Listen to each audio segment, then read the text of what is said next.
y'all, it's Kay from the Literary Apothecary, and welcome back to my channel. Welcome back to another episode of Books My Boyfriend Gave Me. And today we're going to talk about Crown of Swords by Robert Jordan. That's book 7 in the Wheel of Time series. We're getting right through this. I think about halfway, maybe a little bit farther than that. 12-ish, somewhere around there books. This one overall I gave 4.5 out of 5 stars. And in just a minute I'm going to break down my ratings in my call pile system with a little bit of spoilers maybe. Not too many because that would involve a lot of notes, but a little bit of breakdown. But first, let's get a little bit of spoiler-free content here. So in A Crown of Swords, Elaine, Avienda, Nynaeve, and Mat are getting close to the bull Tiangrial that could possibly put the weather back to normal. Egwene is gathering all of the women who can channel. The Aes Sedai, the sea folk, the sea women, maybe the Sanshin. She's just gathering all the women who can channel at all, who has the possibility of channeling. Kind of forming maybe her own army or sect of the tower. And Rand prepares again for another battle with a Forsaken. And that's all I can talk about without giving away spoilers for A Crown of Swords. The first half to me felt slow and maybe a little bit boring. The second half was non-stop and I absolutely loved it. It became one of my favorite reads in this series so far, and I can't wait to see where this goes. I'm in the prologue right now for book 8, The Path of Daggers, and so I'm really excited to see where this goes. My call pile score, I had a total score of 7.74, which I rounded that out to about 4.5. Like I said, 4.5 out of 5 stars. RC, the characters, I got a total of 7.7. Now, how I got this score was I took most of our main characters that we had in this book and gave them each a score from 1 to 10. And then I divided that by the number of characters there were, which happened to be 7. So, Min I gave an 8.5, Egwene I gave an 8, Elaine I gave an 8, Mat I gave an 8.5, Perrin I gave a 6, mostly because we don't really get to see him a lot in here. And when we do, now these are spoilers of course, I forgot to mention that at the beginning. So when we do see Perrin, a lot of it is just kind of doing Rand's bidding, and it just feels like a change in his character. Nynaeve I gave an 8, and Rand I gave a 7. He's still like my least favorite, but in A Crown of Swords you see him maturing and actually taking on responsibility of his own, and I grew to respect his character a little bit more in this book. So all of those I added up, divided by 7, which were the number of characters I rated, and that gave me the 7.7 score for characters. As you can see by the scores, I really enjoyed our characters in this book.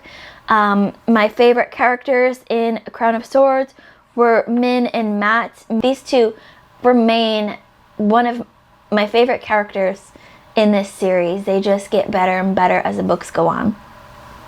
Now, our A in call pile stands for atmosphere or setting. This one I gave a 6.5.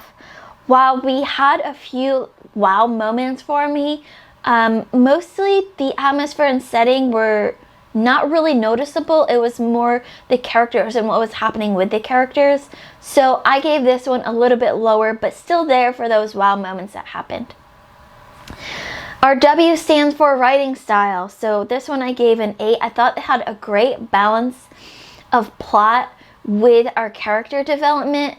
A lot of times Robert Jordan gets bogged down in the details and you don't get a lot of that plot. A lot of it's just talking and planning and that kind of stuff, and not a lot actually happening.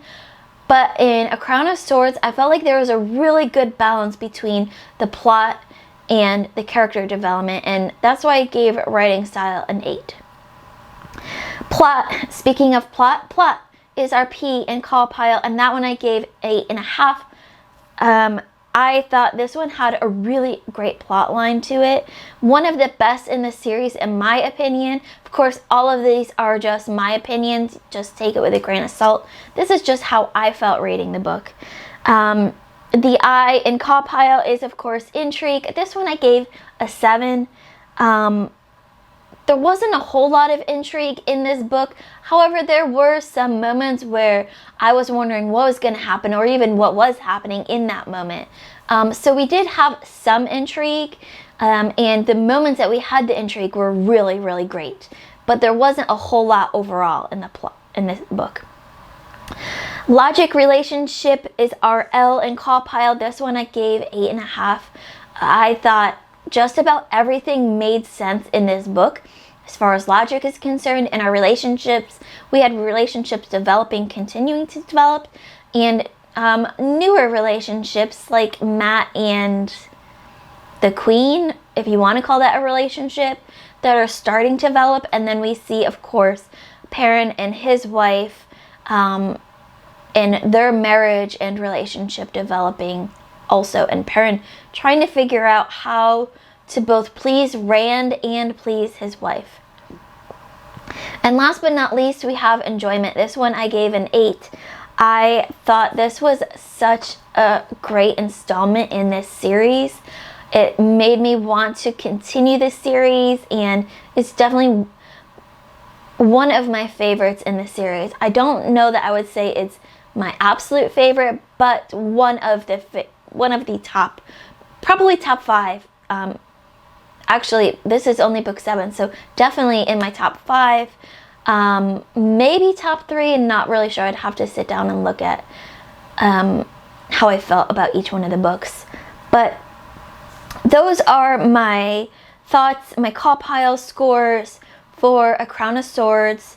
If you want to see more detailed thoughts on these, or you want to follow along as I was reading this, stay tuned, because there will be a reading vlog coming for A Crown of Swords very soon, within the next couple of weeks.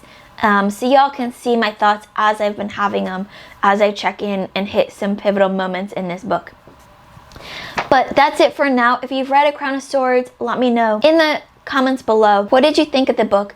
Is it one of your favorites in the series, or was this one that you didn't really care for so much? As always, my Patreon and my Discord information will be in the description below. Keep reading, and I love y'all to the moon and back. Bye.